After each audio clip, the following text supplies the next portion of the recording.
भाजपा ने तो इतने इनकाउंटर किए, उत्तर प्रदेश को फर्जी इनकाउंटर की राजधानी बना दी। मठ मंदिर और माफिया में क्या अंतर होता है? वो माफिया के मजार पर फातिया पढ़ने वाले लोग हैं। मठाधीश और माफिया में कोई ज्यादा फर्क नहीं होता।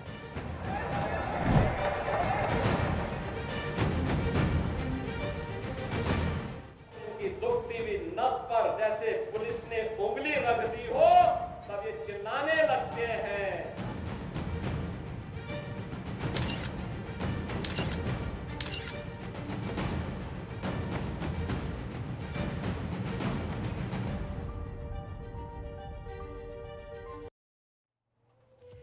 नमस्कार, मैं हूं विकास भदौरिया। आप देख रहे हैं खबर पक्की है।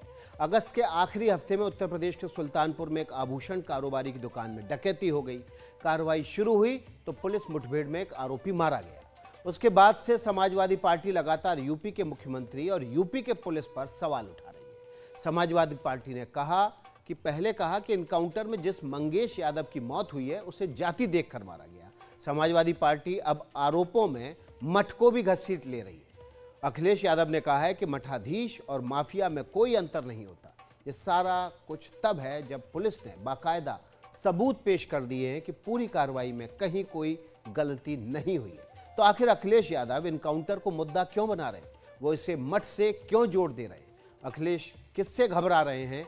यूपी में उनकी राजनीतिक लड़ाई को कौन खराब कर रहा है? सारी बातें करेंगे। पहले ये रिपोर्ट देखिए।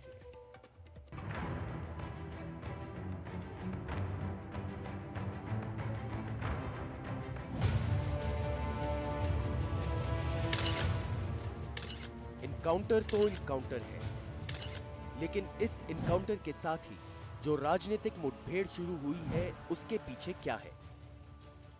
अगले आधे घंटे में आपको कई सवालों के जवाब मिलने वाले हैं। सवाल नंबर 1, सुल्तानपुर इनकाउंटर का सच क्या है? सवाल नंबर 2, इनकाउंटर पर राजनीतिक मुठभेड़ क्यों जारी है? सवाल नंबर 3, क्या अखिलेश यादव जनाधार के संकट से जूझ रहे हैं? और सवाल नंबर 4, अखिलेश को योगी से खतरा है या राहुल से?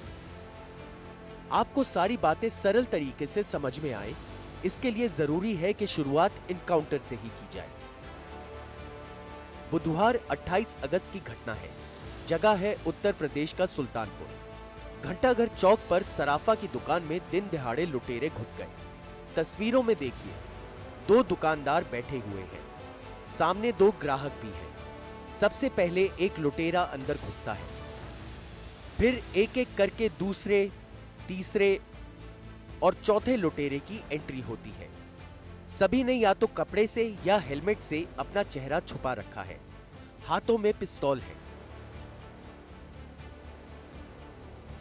थोड़ी देर में 5वां लुटेरा भी आ जाता है।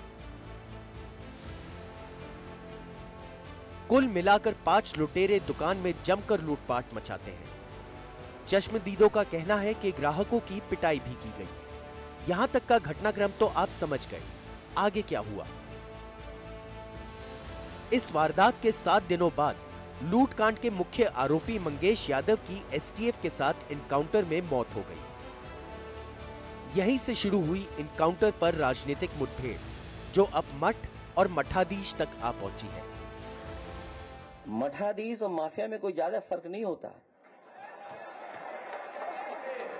जब उनके किसी एक माफिया शागिर्द को, किसी डकैत को जो पुलिस मुठभेड़ में मारा जाता है, जब मारा जाता है तो इनकी दुखती हुई नस पर जैसे पुलिस ने उंगली रख दी हो, तब ये चिल्लाने लगते हैं। दरअसल मंगेश यादव के एनकाउंटर के बाद समाजवादी पार्टी ने बीजेपी पर जाति देखकर एनकाउंटर के नाम पर हत्या करने का आरोप लगाया। समाजवादी पार्टी के इस आरोप का बीजेपी ने तो जवाब दिया ही, लेकिन उससे पहले यूपी पुलिस ने सबूत दिखा करके एनकाउंटर के पीछे की पूरी कहानी बता दी। क्या है पूरा मामला, ये समझने से पहले यूपी पुलिस ने आखिर क्या बताया, पहले ये जान लीजिए। यूपी पुलिस ने एक वीडियो दिखाया जो 28 अगस्त का, यानी सुल्तानपुर में सराफा दुकान में हुई डकैती का है। पुलिस ने तस्वीर दिखाकर दावा किया है कि फिरोजी रंग की शर्ट में जो लुटेरा दिख रहा है वो मंगेश यादव है। इसके अलावा तस्वीर में अंकित, अरबाज, अनुज और फुरकान भी हैं।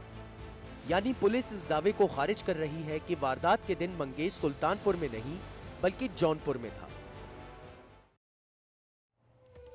ये सच है कि उत्तर प्रदेश में योगी सरकार के आने के बाद कई एनकाउंटर हुए हैं। सरकार का दावा है कि वो अपराध के बाद आरोपियों को अंजाम तक पहुंचाने का काम तेजी से कर रही है। ताजा मामले में मंगेश यादव का एनकाउंटर हुआ तो पुलिस पर आरोप लगे कि जाति को देखकर एनकाउंटर किया गया। ठीक ऐसे ही कानपुर के विकास दुबे एनकाउंटर के बाद भी जाति को लेकर सवाल खड़े किए गए थे।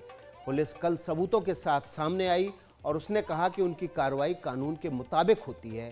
पुलिस ने 2 सबूत पेश किए। आप भी सबूतों को देखिए, उसके बाद आपको बताएंगे एनकाउंटर का राजनीतिक पहलू क्या है।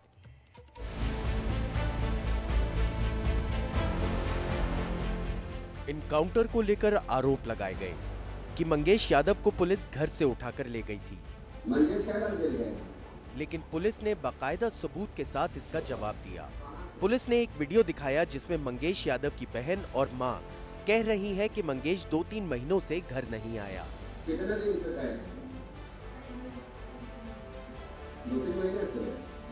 इसमें हमारे पास वीडियो है जब उनकी बहन और माताजी के द्वारा खुद बताया जा रहा है कि वो 3 महीने से यहाँ नहीं है। क्या नाम है? मंगेश यादव। कहाँ रहते हो?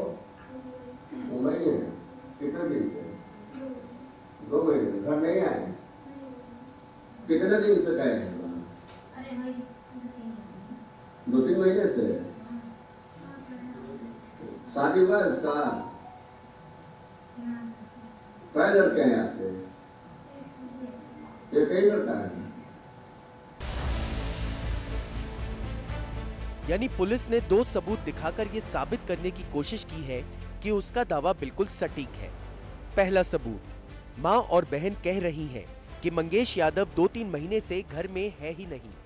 इसका मतलब ये हुआ कि पुलिस के खिलाफ मंगेश को घर से उठाकर ले जाने का आरोप गलत है। दूसरा सबूत, पुलिस ने वीडियो में भी मंगेश का नाम लेकर एक बदमाश की शिनाख्त की है, यानी वो लूट की वारदात में शामिल था। आपको वीडियो में दिखा दिया गया, उसमें हमने पॉइंट करके भी बता दिया कि कौन आदमी कौन सा अपराधी है। इसके बाद से किसी तरह की कोई शक शुबा की गुंजाइश नहीं है। हम कोर्ट में इस चीजों को प्रूव करेंगे। बावजूद इसके यूपी के पूर्व मुख्यमंत्री अखिलेश यादव का दावा है कि मुठभेड़ फर्जी थी। मठाधीश और माफिया में कोई ज्यादा फर्क नहीं होता। हम लोग न्याय दिलाने के लिए सदन से लेकर के और संघर्ष के बीच में भी जाना पड़ेगा, तो समाजवादी लोग पीछे नहीं रह सकते। और भाजपा ने तो इतने एनकाउंटर किए, उत्तर प्रदेश को फर्जी एनकाउंटर की राजधानी बना दी इन्होंने। एक माफिया शागिर्द को, किसी डकैत को जो पुलिस मुठभेड़ में मारा जाता है, जब मारा जाता है तो इनकी दुखती हुई नस पर जैसे पुलिस ने उंगली रख दी हो, तब ये चिल्लाने लगते हैं। आप मुझे बताओ, जो डकैत पुलिस मुठभेड़ में मारा गया,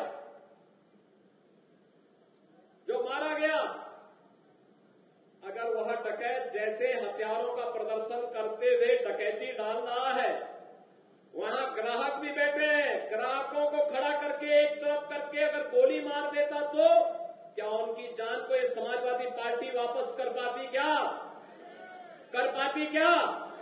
और वो किसी भी जाति के हो सकते थे। यूपी में विधानसभा चुनाव अभी दूर है, लेकिन लोकसभा चुनाव के नतीजों के बाद समाजवादी पार्टी और बीजेपी दोनों किसी भी मुद्दे पर खुद को बीज साबित करने से चूकना नहीं चाहती हैं। इनकाउंटर के मुद्दे पर बीजेपी और उसके सहयोगी दोनों समाजवादी पार्टी को जवाब दे रहे हैं। चाहे सुल्तानपुर की घटना हो या प्रदेश की कोई भी घटना हो, समाजवादी पार्टी हमेशा अपराधियों के समर्थन में आने का काम करती है। ये पहला मैं वाकया देख रहा हूं या पहला स्टेट देख रहा हूं जहां पर समाजवादी पार्टी जिस व्यक्ति के यहां अपराध हुआ है, उस ज्वेलर्स के समर्थन में एक भी सेंटेंस समाजवादी पार्टी के मुखिया समाजवादी पार्टी की तरफ से नहीं आया। जिस व्यक्ति के यहां हत्या हुई है, उसके समर्थन में पीड़ित पक्ष के साथ खड़े होने के बजाय हमेशा समाजवादी पार्टी अपराधियों के साथ खड़े होने का दावा करती रही है। जिस बेटी के साथ रेप हुआ हो, समाजवादी पार्टी कभी उसके साथ खड़े होते नजर नहीं आई, केवल आई तो आई है अपराधियों को बचाने के लिए। जब वो जानते थे कि वो लोग सरेंडर कर रहे हैं तो ये उसको जानते थे तो उसको सरेंडर करा देना चाहिए था ना। जब वो पुलिस के ऊपर फायरिंग कर रहा है तो पुलिस उसको फूलों की वर्षा करेगी, माला पहनाएगी, आधार कार्ड मांग के उसकी जाति पूछेगी कि अपनी रक्षा के लिए गोली चलाएगी। पुलिस गोली चलाए, उसमें कौन मरता है? आपने देखा होगा, कभी पुलिस भी मरती है, पुलिस की भी डेथ होती है और अपराधी भी मारा जाता है। तो पुलिस अपने आत्मरक्षार्थ में गोली चलाई, मरा, तो उसमें अगर ये हाय तौबा मचा रहे हैं तो हम तो बार बार कहते हैं कि जब ये मुसलमान मरता है, जाट मरता है, दलित मरता है, अति पिछड़ा मरता है तो इनकी जबान नहीं खुलती है, क्यों ऐसा करते हैं? आज जो जातिवाद का जहर ये बोल रहे हैं कि जाति को मारा जा रहा है, उनकी जाति को दूसरी जाति को मार, जब अपराधी मारा जाता है तो ये क्यों नहीं बोल रहे हैं? क्या कारण है? सुल्तानपुर केस में खुद पुलिस ने भी कहा है कि वो अपराधी की जाति और धर्म को देखकर कार्रवाई नहीं करती, लेकिन जहां भी गलती पाई जाती है वहां कार्रवाई रुकती नहीं है। तो आपको याद होगा और आपने ध्यान दिया होगा, चुनाव से पहले से ही राहुल गांधी संविधान को हाथ में लेकर रैलियों में और संसद में भी पहुंचे थे। वैसे संसद में अखिलेश यादव ने हाथ में संविधान की प्रति को रखकर शपथ भी ली थी, लेकिन यहीं पर सवाल उठता है कि राहुल और अखिलेश दोनों ही नेता संविधान की दुहाई देंगे, दोनों ही नेता बीजेपी के खिलाफ बयान देंगे और दोनों ही नेता उत्तर प्रदेश में एक ही वोट बैंक को साधने की कोशिश करेंगे, तो नुकसान किसका होगा? जिस तरह से राहुल गांधी ने रायबरेली के लिए वायनाड की सीट को छोड़ दिया, माना जा रहा है कि यूपी पर फोकस बढ़ा रहे हैं। तो क्या जैसे जैसे कांग्रेस यूपी में बढ़ रही है, समाजवादी पार्टी यूपी में डर रही है? और क्या इसलिए अखिलेश यादव ऐसे मुद्दे उठा रहे हैं जिनसे उनका वोट बैंक एकजुट रहे?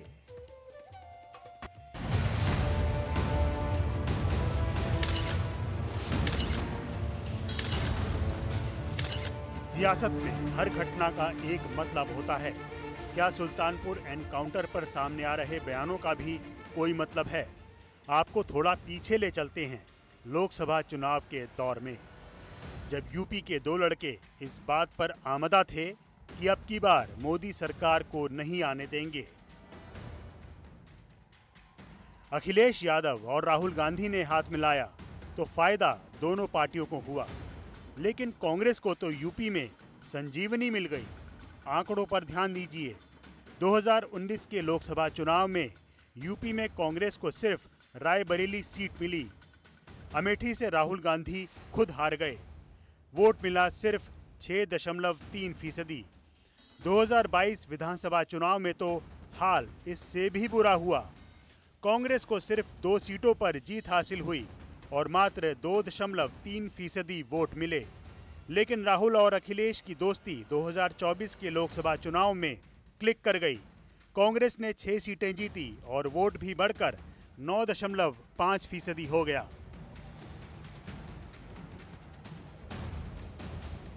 ध्यान देने की बात है कि वायनाड और रायबरेली दोनों सीटें जीतने के बाद राहुल ने वायनाड की सीट छोड़ दी। मतलब साफ था, कांग्रेस को मजबूत करना है तो यूपी पर फोकस करना होगा। तो क्या कांग्रेस रणनीति के तहत यूपी में समाजवादी पार्टी की जूनियर पार्टनर नहीं रहना चाहती? क्या यूपी में राहुल गांधी के मजबूत होने का मतलब अखिलेश का कमजोर होना है? और क्या उत्तर प्रदेश में अखिलेश को योगी से ज्यादा राहुल गांधी से खतरा है?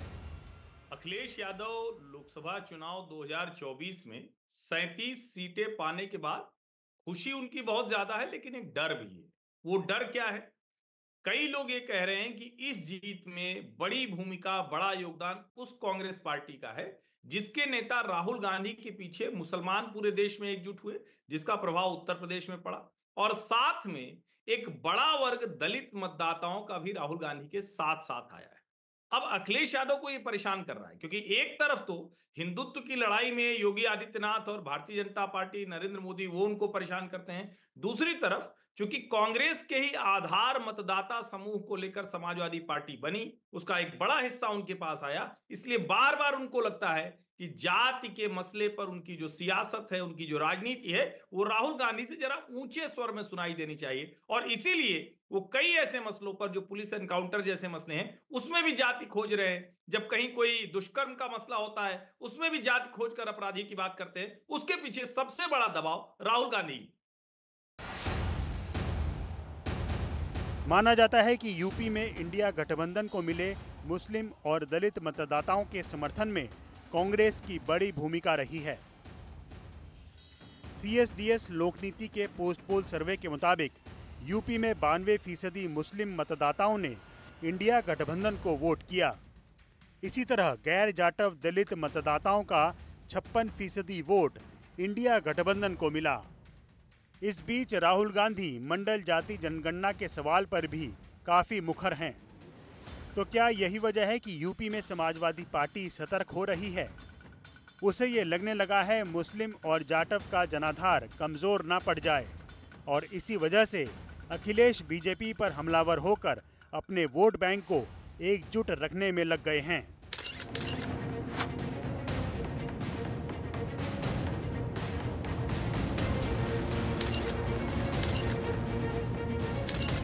भाजपा ने तो इतने इनकाउंटर किए, उत्तर प्रदेश को फर्जी इनकाउंटर की राजधानी बना दी। मठ मंदिर और माफिया में क्या अंतर होता है? वो माफिया के मजार पर फातिया पढ़ने वाले लोग हैं। मठाधीश और माफिया में कोई ज्यादा फर्क नहीं होता।